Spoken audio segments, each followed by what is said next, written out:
misinformation is regulators and politicians are looking and going, God, man, yeah, these guys did bad things. No, the guys that were doing the bad things already inked their backroom deal and rode off into the sunset. So now what is left for the rest of the industry, and where does this go?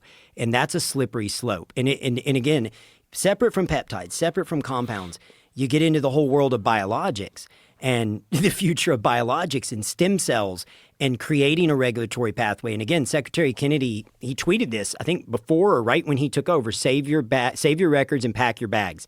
Your war on stem cells and peptides are over.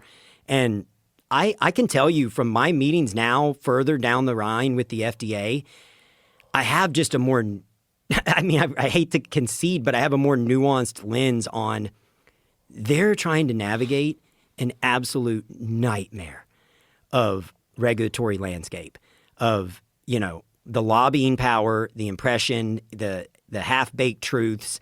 Where does the truth lie? Well, this is how this entire system's built. Well, this is what we know. Well, we don't really know cash pay. Well, we don't really, right? The whole model is get a drug approved. It costs billions of dollars. Now we've got to lock in that patent. Now we've got to let these companies make a bunch of money on it because they innovated it.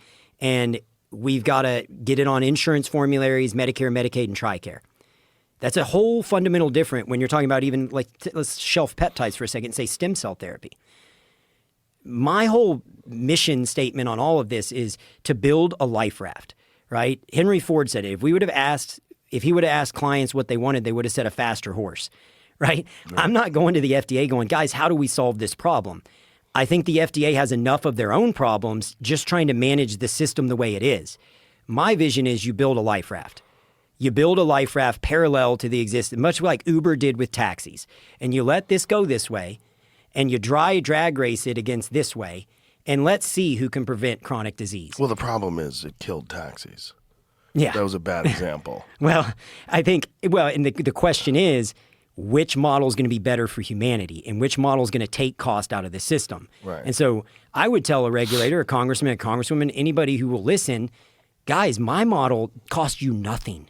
I'm not asking for taxpayer dollars.